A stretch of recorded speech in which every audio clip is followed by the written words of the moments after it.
안녕하십니까? 창업사령관입니다. 이번 영상은 디딤돌 2024년도 디딤돌 과제 2차 공고가 4월 달에 있었죠.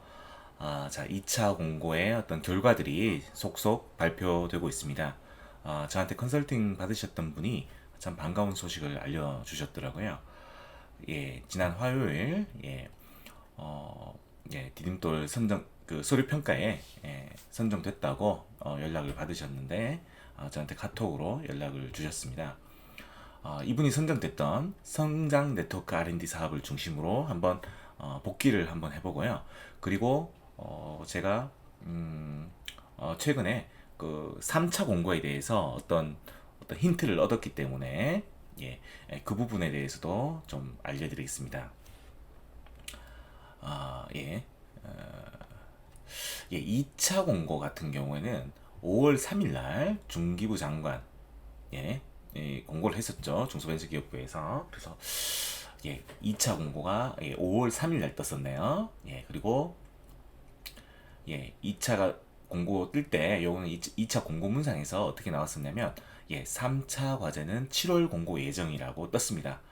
요거는 중기부 중소기업기술정보진흥원 그 담당자한테 전화를 하면은 확인할 수 있는데요. 정말로 7월 달에 뜬다고 합니다. 근데 시점은 뭐 7월 초순, 중순, 하순 중에 어떤지는 아직 결정이 안 났다고 하더라고요. 아마 곧 제가 알아봤던 것은 한 2주 전에 알아봤었는데요. 아마 곧 공고가 아마 지금쯤이면 아마 일정도 아마 7월 언제 정도 공고가 뜰지 아마 정해졌을 수도 있습니다. 예. 저번에 한번 말씀드렸죠.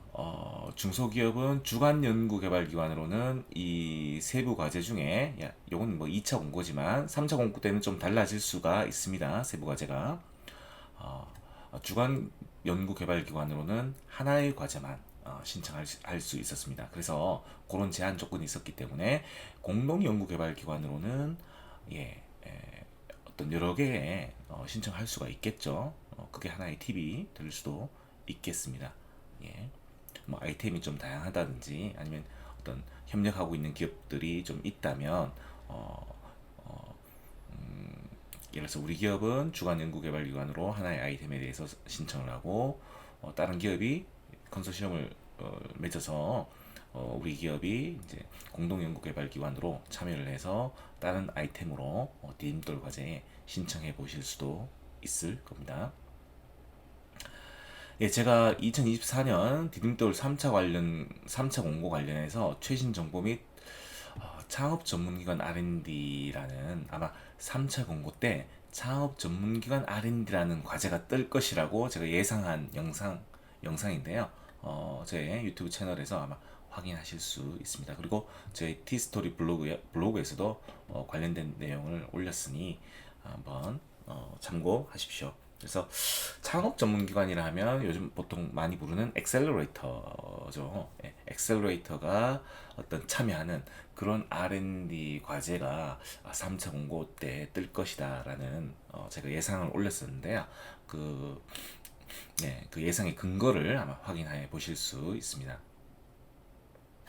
1차 공고, 2차 공고 때 보시면은 2차 공고 때는 이렇게 뭐 지역 특화 R&D, 성장 네트워크 R&D, 글로벌 R&D 뭐 이렇게 새로운 분야들이 나타났었죠. 3차에서도 아마 새로운 세부 과제들이 등장할 거고 그 중에 하나가 창업 전문기관 R&D라고 보실 수 있습니다.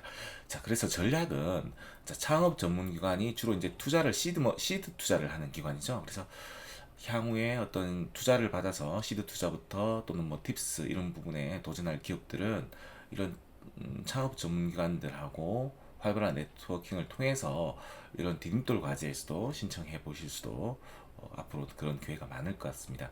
그리고 정부에서 내년도 2025년도 R&D 예산을 다시 복구를 시켰죠. 최근 뉴스가 참 2023년에 비해서 늘었다고 합니다. 2023년에 비해서 늘었다고 합니다.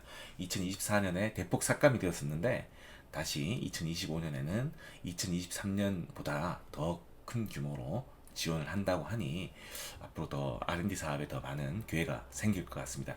그 중에서도 이렇게 투자 연계형 R&D라든지 이런 창업 전문기관, 예, 뭐 엑셀러레이터와 함께하는 협업하는 그런 R&D들도 각광을 받을 것이라 예상합니다.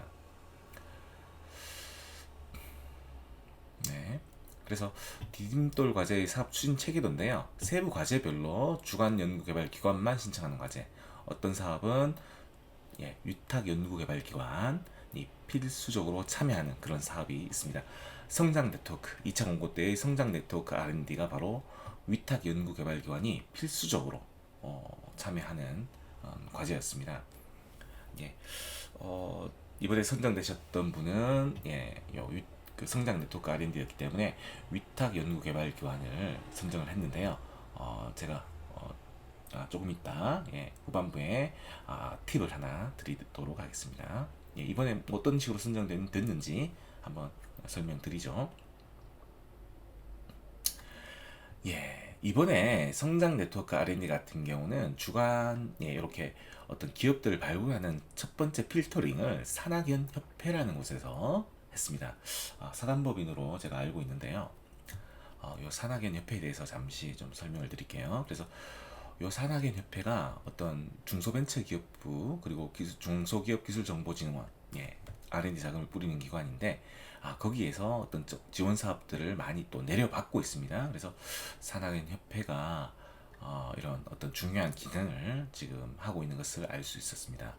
2차 공고 때는 산학연 협회에서 성장 네트워크 R&D와 소부장 R&D 두 개를 맡았습니다. 두 개를.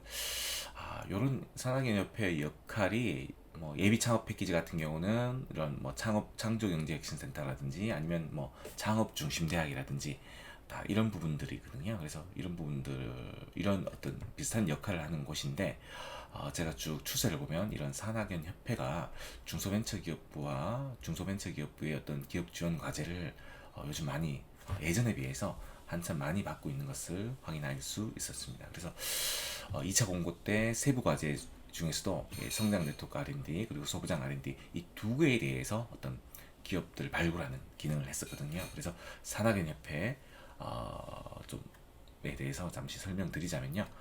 이런 정보들을 이런 산학연 협회 쪽하고 네트워크를 활발하게 하시면 정보를 미리 얻을 수 있다는 거죠. 그래서 아마 내년도 사업들도 아마 산학연협회에서는 아마 지금쯤 뭐 중기부나 이런 데 많이 제안을 했을 겁니다. 그래서 어떤 사업의 흐름이라든지 내년도 어떤 사업들이 뜰 것이라든지 그런 부분에 대해서 이런 어떤 일종의 전담 기관이라 할 수 있죠. 전담 기관으로부터 어떤 정보를 얻는다면 미리미리 준비하실 수 있는 그런 기회가 될 것입니다.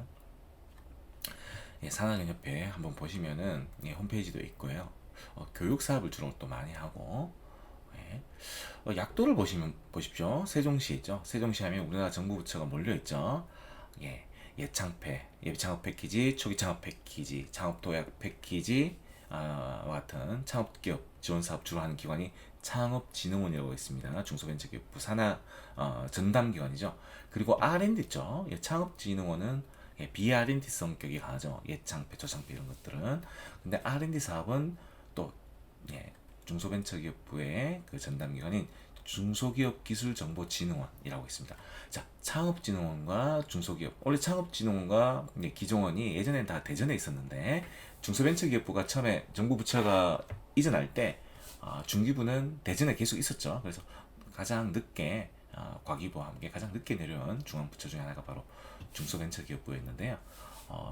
창업진흥원과 기정원이라고 부릅니다. 중소기업기술정보진흥원을 원래는 대전에 있었는데 중소벤처기업부가 세종시로 대전에서 세종시로 옮겨가다 보니 이 창업진흥원과 기정원도 이 세종시로 옮겨왔습니다.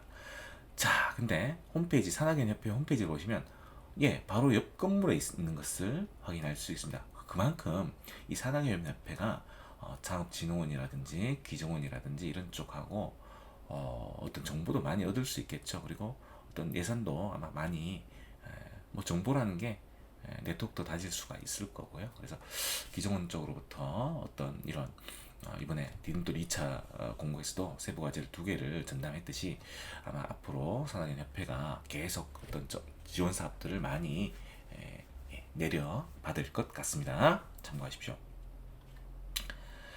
예, 이번에 선정되셨던 분은 그 성장 네트워크 R&D로 신청을 하셨는데, 성장 네트워크 R&D는 어떤 딱 사업 아이템이 분야가 정해져 있었습니다.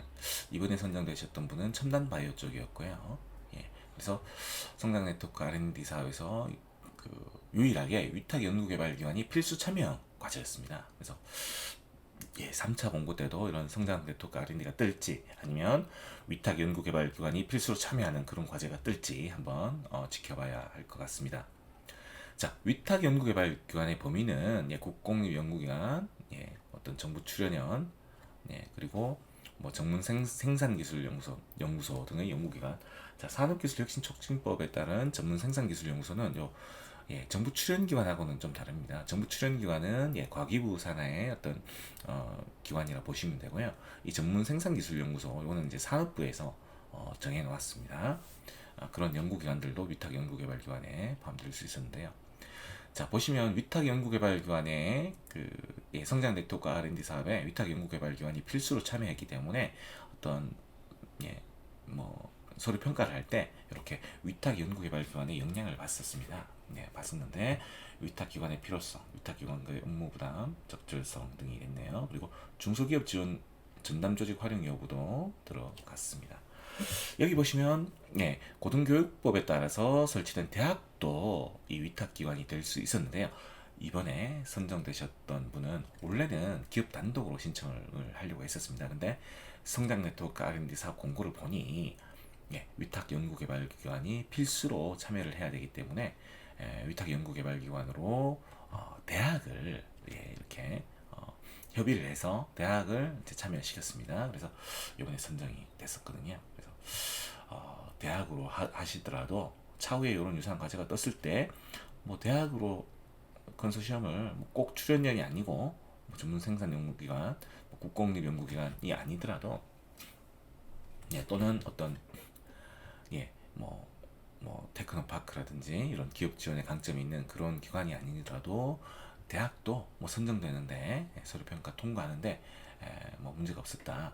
대학 같은 경우는 기업 전담 조직들이 워낙 요즘 많이 있죠. 산업협력단이라든지 아니면 창업지원단 대학마다 보통 꾸려져 있는데요. 그런 중소기업 전담 조직이 있기 때문에 대학으로 신청하셔도 뭐 대학이라서 탈락해야 된다 그런 건 없습니다. 예, 예, 이상 창업사령관이었습니다.